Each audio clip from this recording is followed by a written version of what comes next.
Leviticus 16. God gives Moses instructions for the most sacred day on the Hebrew calendar, the Day of Atonement. 2 goats are brought before the priest. One is sacrificed to God, the other is sent alive into the wilderness for Azazel.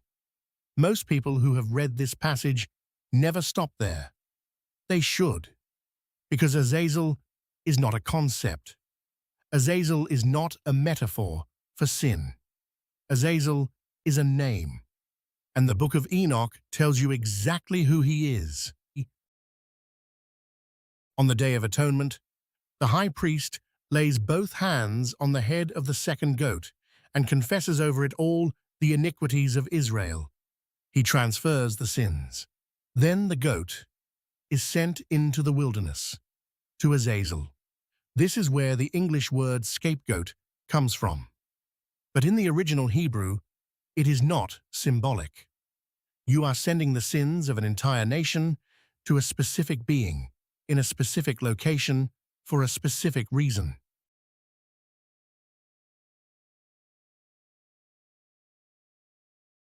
In the Book of Enoch, Azazel is named as one of the primary leaders of the Watchers, the 200 fallen angels who descended on Mount Hermon and took human wives. He is not a minor figure. He is one of the commanders of the rebellion. And his specific crime, the thing he is held responsible for above all others, is not interbreeding. It is teaching. He transferred knowledge to humanity that was not meant for human hands.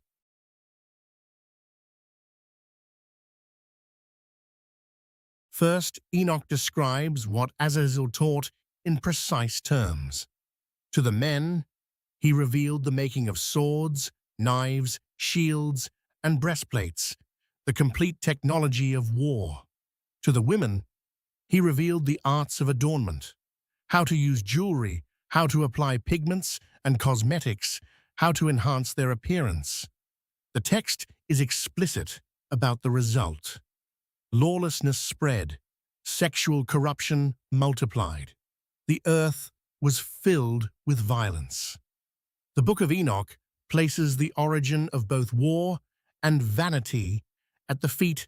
When the other watchers face judgment, they are imprisoned in the earth and await the final day. But Azazel's sentence is different and harsher. God commands the archangel Raphael, bind Azazel hand and foot, cast him into the darkness of Dudael, the desert wilderness, lay rough and jagged rocks upon him, cover his face, let him remain there, unseen, in total darkness. Not until the final judgment will he be brought out. He is not killed, he is buried alive and forgotten. Now return to Leviticus 16. The goat sent to Azazel is loaded with the sins of Israel and walks into the wilderness, to the same desert where Azazel is bound. And if you understand what the Book of Enoch says, he introduced into the world the weapons, the corruption, the seduction, you understand what those sins represent. The ritual is not appeasing him. It is not worshipping him. It is returning his work to him. The scapegoat carries back what he started.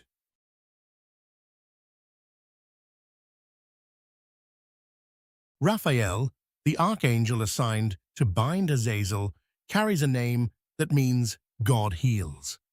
In the same passage of 1 Enoch, after Raphael buries Azazel under the rocks, God gives him a second command: heal the earth, repair what the watchers corrupted, restore what the forbidden knowledge destroyed.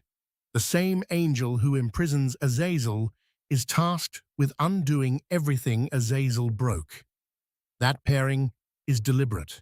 The one who brought war and corruption into the world is bound by the angel whose name means healing. Subscribe to Enoch Unveiled. Next episode, the 4 archangels: Michael, Gabriel, Raphael, and Uriel. What each one does, what the Book of Enoch reveals about their specific assignments, and why they are more powerful and specific than what your church ever taught. Subscribe now and turn on